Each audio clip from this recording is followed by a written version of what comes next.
Bismillahirrahmanirrahim. Alhamdulillahilladzi hadana li hadza wa ma kunna linahtadiya laula an hadana Allah. Asyhadu an la ilaha illallah wahdahu la syarika lah wa asyhadu anna sayyidana wa nabiyyana Muhammadan abduhu wa rasuluhu la nabiyya ba'dahu.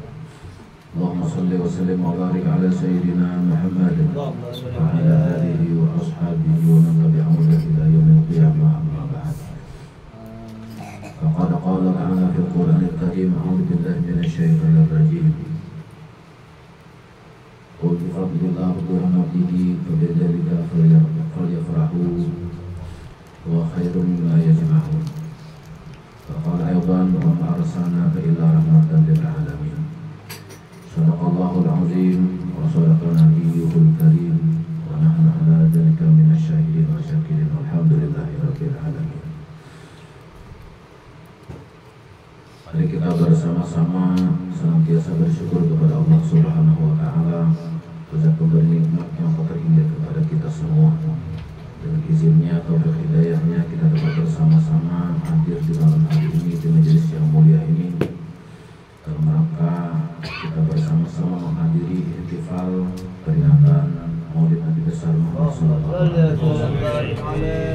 Salawat dan salam semoga tercurahkan kehadiran Nabi besar Muhammad sallallahu alaihi wasallam kepada keluarga, sahabat, mengikuti ila yaumil qiyamah. Saya hormati para habaib, para alim ulama, guru-guru agama, tokoh masyarakat, Bapak Ibu hadirin wal hadirat yang sama-sama dirahmati Allah Subhanahu wa Ta'ala. Allah Subhanahu wa Ta'ala memerintahkan kepada kita dalam ayat surah Yunus ayat 58, Qul bifadlillah wa birahmatihi fabidzalika falyafrahu. Katakanlah wahai Muhammad, kata Allah Subhanahu wa Ta'ala, dengan karunia Allah Subhanahu wa Ta'ala dan dengan rahmatnya maka hendaklah kalian itu bergembira, hendaklah kalian senang. Kenapa? Huwa khairu mimma yajma'un. Yang demikian itu lebih baik daripada apa-apa yang kalian kumpulkan. Hadirin jamaah rahimakumullah. Perintah Allah Subhanahu wa Ta'ala dalam Al-Qur'an itu bisa berkonsekuensi menjadi hukumnya wajib, bisa berkonsekuensi menjadi hukumnya sunnah. Dan ini perintah Allah Subhanahu wa Ta'ala, kita diperintahkan untuk senang, untuk gembira dengan apa? Dengan diberikannya Allah Subhanahu wa Ta'ala karunia, dengan diberikannya Allah Subhanahu wa Ta'ala rahmat. Kenapa? Ini nikmat Allah yang sangat besar dibandingkan dengan nikmat-nikmat Allah yang lain, maka ini nikmat yang paling besar. Maka oleh karena itu Allah Ta'ala mengingatkan kepada kita, mengingatkan kepada umat manusia ini dengan nikmat yang besar tersebut, maka hendaklah kalian senang, hendaklah kalian bergembira. Kenapa? Karena kita ketika mendapatkan nikmat Allah Subhanahu wa Ta'ala yang sifatnya lebih kepada keduniawian, itu biasanya kita sangat senang sekali, sangat gembira sekali. Mendapatkan harta itu sangat senang sekali, gembira sekali. Mendapatkan kedudukan itu sangat senang, gembira sekali. Mendapatkan jabatan juga demikian. Padahal yang demikian itu kata Allah Subhanahu wa Ta'ala itu tidak apa-apanya dibandingkan dengan fadlillah wa birahmatihi tadi, karunia Allah dan rahmatnya Allah Subhanahu wa Ta'ala. Jika kita ini gembira, senang hati dengan mendapatkan hal-hal yang bersifat keduniawian tadi, Allah Subhanahu wa Ta'ala kemudian mengingatkan kita, jangan lupa kalian lebih layak untuk bergembira ketika mendapatkan karunia dan rahmat daripada Allah Subhanahu wa Ta'ala yang itu mampu menyelamatkan engkau kalian dari dunia hingga akhirat kelak. Lalu apa karunia dan rahmat Allah Subhanahu wa Ta'ala yang besar itu? Itulah kehadiran baginda Nabi Sallallahu Alaihi Wasallam yang malam hari ini kita peringati maulidnya beliau, hari kelahirannya beliau yang bertepatan pada bulan ini bulan Rabiul Awal. Kenapa demikian? Karena tidak ada karunia dan rahmat yang paling besar selain daripada diutusnya Nabi kita Shallallahu Alaihi Wasallam untuk umat manusia ini dan beserta dengan jin dan makhluk yang lainnya. Adakah rahmat karunia yang besar daripada itu? Jawabannya tidak ada. Allah tegaskan dalam ayat yang lain, wa ma arsalnaka illa rahmatan lil alamin. Jelas Allah Ta'ala menegaskan bahwa tidaklah kami utus engkau wahai Muhammad illa rahmatan lil alamin, kecuali menjadi rahmat bagi sekalian atau semesta alam. Penegasan Allah Subhanahu wa Ta'ala ini adalah menjelaskan dari ayat yang berbunyi tadi, qul bi fadlillah wa bi rahmatihi. Yang mana rahmat Allah Ta'ala itu adalah diutusnya Nabi kita Sallallahu Alaihi Wasallam. Lalu kenapa kemudian kita disuruh bergembira dengan kehadiran Nabi kita Sallallahu Alaihi Wasallam, dengan diutusnya Nabi kita Sallallahu Alaihi Wasallam? Yang pertama adalah Nabi kita itu adalah rahmat yang paling besar. Rahmat itu kalau diartikan bahasa kita itu kasih sayang Allah Subhanahu wa Ta'ala. Allah Ta'ala itu pengasih dan penyayang kepada hambanya, kepada manusia, kepada makhluknya. Buktinya Allah kasih sayang itu tidak serta-merta Allah Ta'ala itu menurunkan azab ketika manusia ini berbuat maksiat, melanggar hukum Allah Subhanahu wa Ta'ala. Ditambah lagi buktinya Allah Ta'ala itu kasih sayang kepada umat manusia ini, diturunkan Nabi kita itu membawa petunjuk agar manusia ini tidak tersesat. Kira-kira kurang besar apalagi nikmat Allah Ta'ala itu. Supaya manusia tidak tersesat, Allah utus Nabi kita. Itulah yang disebut dengan rahmat yang besar tadi. Nabi kita datang membawa petunjuk, membawa kedamaian, menghantarkan manusia dari kegelapan menuju ke alam yang terang benderang, dari masa jahiliyah, dari masa kebodohan, kemudian kepada masa peradaban dan lain sebagainya. Perjalanan Nabi kita Sallallahu Alaihi Wasallam menghantarkan kita umat manusia ini ke jalan yang selamat. Dan itu sudah Allah Ta'ala isyaratkan ketika Nabi kita lahir pada subuh Senin 12 Rabiul Awal. Ada api yang tidak pernah padam di negeri Persia, sembahannya orang Majusi. Itu kan diceritakan atau dituliskan di dalam rawi Maulid Nabi Ibrahim. Selama ribuan tahun api tersebut tidak pernah padam dan itu menjadi sembahannya orang Majusi. Pada malam Nabi kita lahir itu dengan tiba-tiba dengan sendirinya padam. Secara logika tidak masuk akal. Mungkin kalau kayak obor tiba-tiba itu siapa yang mau meniup? Ini kira-kira lebih besar lagi apinya. Siapa yang mau meniup itu memadamkan? Ini tiba-tiba padam dengan sendirinya. Orang-orang Majusi heran. Tetapi para mereka yang tahu akan kelahiran Nabi kita Sallallahu Alaihi Wasallam itu sudah paham.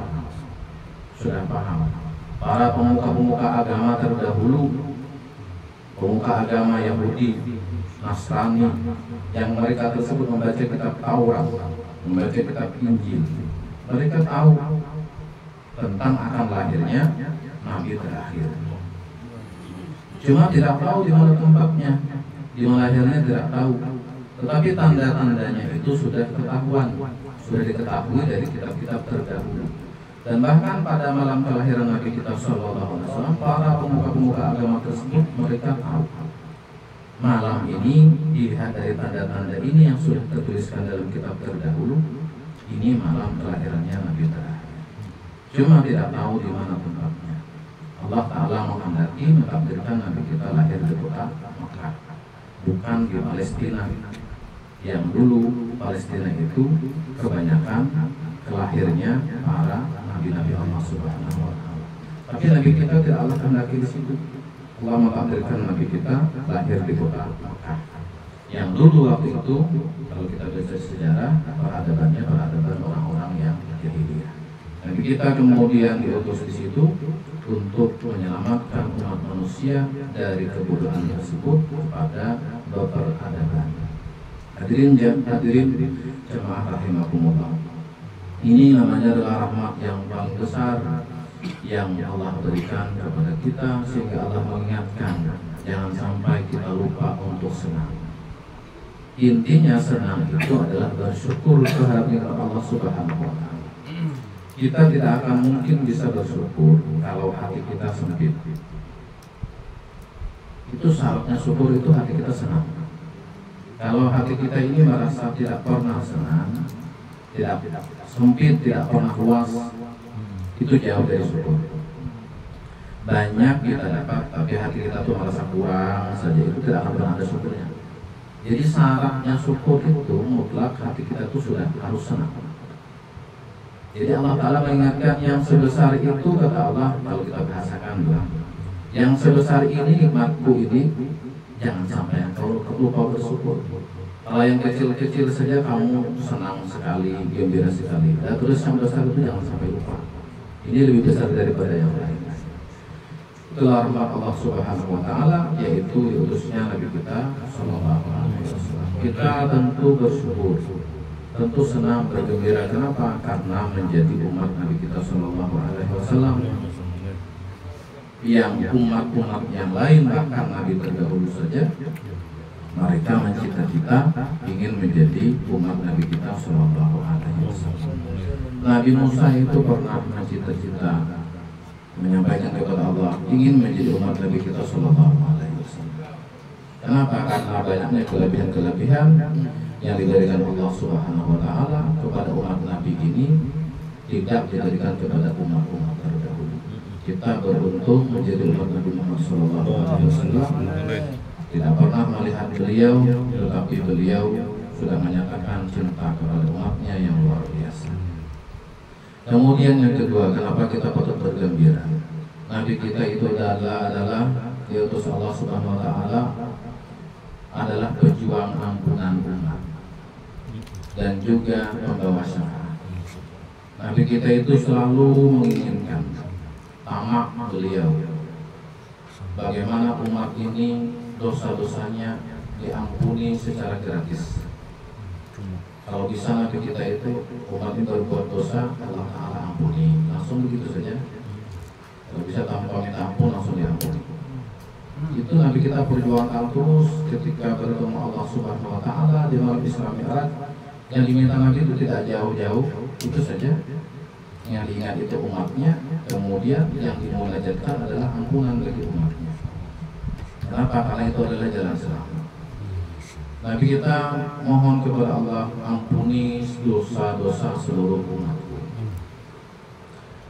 Allah Ta'ala kabulkan permintaan Nabi kita itu yang tidak pernah Allah Ta'ala berikan kepada Nabi terdahulu. Jadi ada tawar-menawar antara Allah Subhanahu Wa Ta'ala dengan Nabi. Ya Allah, ampuni dosa umatku itu sehingga kalau mereka mati itu selamat. Allah Ta'ala berikan kesempatan, wahai Muhammad, umatmu aku ampuni dosanya setahun lagi sebelum wafat, sebelum meninggal. Kata Nabi, terlalu lama ya Allah, setahun lagi. Ya kalau dia tahu kalau mati, mau mati. Kalau tidak tahu, mati mendadak, kapan bertahu. Tawar lagi Nabi kita, terlalu lama ya Allah, Allah Ta'ala turunkan sebulan. Nabi kita masih nawar, terlalu lama ya Allah, sudah mundur lagi seminggu. Masih juga Nabi kita nawar, seminggu itu terlalu lama.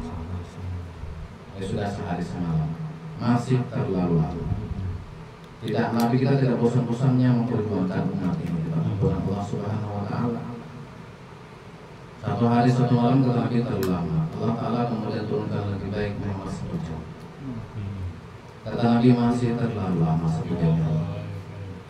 Kemudian Allah Ta'ala berikan kesempatan lagi terakhir, wahai Muhammad, umatmu itu aku ampuni dosanya kalau dia mau bertaubat sampai rohnya digargara.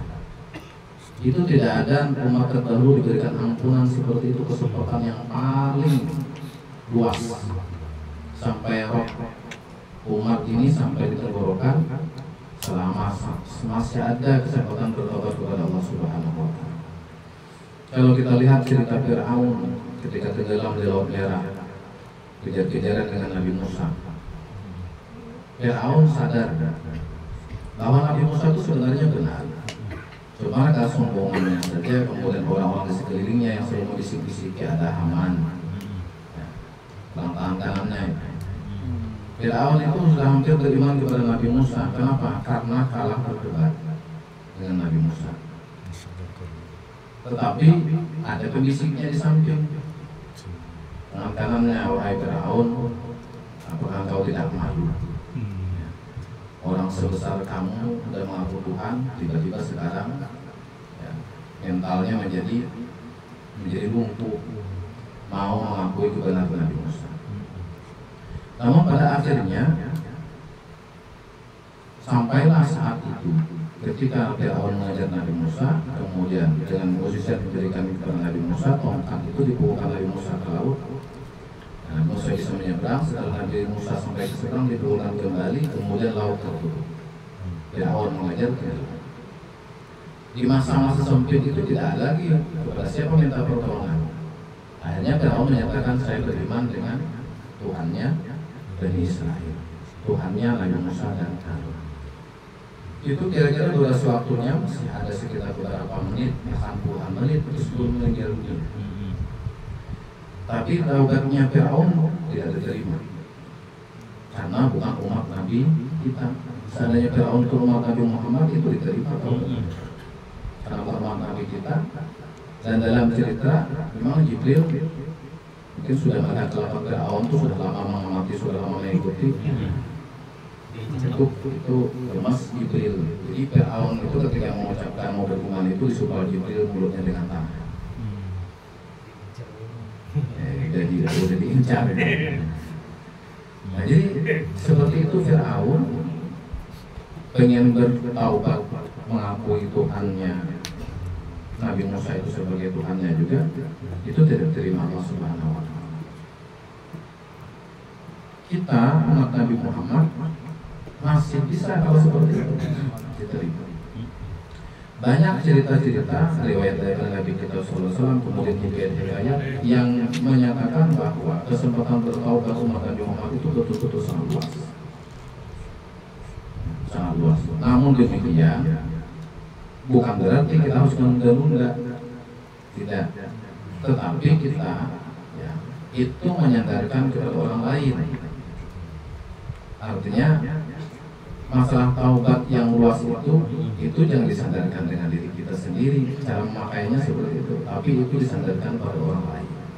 Kalau orang lain itu kita lihat berbuat maksiat, maka di hati kita mengatakan bisa jadi suatu saat nanti dia bertobat kepada Allah Subhanahu wa Ta'ala. Tapi jangan disandarkan pada diri kita nanti bisa saja masih luas waktu taubatnya. Tidak seperti itu, tapi itu menyadarkan, memasangkan itu, menempatkan itu pada orang lain. Sampai kepada orang yang kafir sekalipun kita dilarang sombong. Kenapa? Bisa jadi suatu saat dia dapat hidayah Allah Subhanahu wa Ta'ala, dia bisa beriman kepada Allah Subhanahu wa Ta'ala. Itu Nabi kita adalah pejuang nubuatan Allah untuk umatnya. Kemudian lagi Nabi kita adalah pembawa syafaat. Yang syafaat ini pasti diperlukan oleh seluruh umat manusia, bukan hanya umat Nabi, tapi orang yang beriman juga membutuhkan syafaat Nabi kita Shallallahu Alaihi Wasallam. Itulah yang dikenal disebut dengan syafaatul uzma. Syafaatul uzma ini yang nanti merasakan seluruh umat manusia sejak Nabi Adam sampai manusia terakhir. Itu akan merasakan syafaatul uzma. Apa itu syafaatul uzma? Yaitu dibukanya sidang kiamat, yang ketika manusia berkumpul di padang mahsyar yang lama, panas, berdesak-desakan, semuanya berharap ada sidang kiamat itu segera dibuka, hisab mizan itu segera dilaksanakan agar tidak lama berdiri, tidak lama kumpul di tempat yang sangat tidak nyaman. Matahari Allah turunkan satu jengkal di kepala manusia, sesak. Bayangkan satu lapangan seperti itu dikumpulkan manusia pertama sampai manusia terakhir. Pastinya tidak menyenangkan, pastinya tidak menyenangkan. Ke siapa minta tolong, minta syafaat itu? Nabi kita sudah menceritakan nanti di hari kiamat itu umat manusia akan datang kepada Nabi Adam. Nabi Adam tidak bisa memberikan pertolongan, datang kepada Nabi Nuh. Nabi Nuh tidak bisa memberikan syafaat, datang kepada Nabi Ibrahim. Nabi Ibrahim tidak bisa memberikan syafaat, datang kepada Nabi Musa. Terakhir datang kepada Nabi kita, baru Nabi kita mampu memberikan syafaat itu dengan izin Allah Subhanahu wa Ta'ala. Nabi kita mengatakan analaha, analaha, analaha. Inilah Nabi kita Shallallahu Alaihi Wasallam, betul-betul beliau memperjuangkan umat ini dari dunia sampai kepada akhirat. Itulah syafaatul uzma. Syafaatul uzma ini tidak pilih-pilih. Semua manusia akan merasakan itu. Beriman tidak beriman akan mendapatkan syafaat Nabi kita. Makanya wajar kalau Nabi kita itu dikatakan rahmatan lil alamin, karena syafaat Nabi kita itu sapu bersih semua. Tidak hanya milih-milih orang beriman saja, seluruh umat manusia tidak beriman pun akan mendapatkan syafaat Nabi nanti di hari kiamat. Untuk orang beriman baru itu nanti ada kekhususan. Mereka umat Nabi kita yang sempat diazab di neraka, Nabi kita angkat, bangkitkan dari neraka, masukkan ke surga. Yang mereka amalnya ringan, kebaikannya, Nabi kita bantu ibaratkan amal kebaikannya tersebut agar menjadi berat, kemudian mereka berhak untuk masuk surga. Umatnya sudah berhak masuk surga, dilihat Nabi kita derajatnya kurang tinggi, kedudukannya kurang tinggi, dengan syafaat Nabi kita diangkat derajatnya menempati surga yang lebih bagus. Itulah syafaat Nabi kita kepada umatnya ini. Mudah-mudahan kita semua termasuk hamba-hamba Allah yang pandai bersyukur, mencintai kepada Allah Subhanahu wa Ta'ala, mencintai kepada Nabi kita Shallallahu Alaihi Wasallam. Allah ampuni segala dosa kita, orang tua kita dan keluarga kita semua yang hadir di sini maupun yang tidak hadir bersama-sama kita. Allah matikan kita semua husnul khatimah. Allah kumpulkan kita di surga Allah beserta para anbiya wal mursalin. Amin ya rabbal alamin. Demikian yang dapat sampaikan, mudah-mudahan bermanfaat untuk kita semua. Saya akhiri dengan wabillahi taufiq wal hidayah. Wassalamualaikum warahmatullahi wabarakatuh.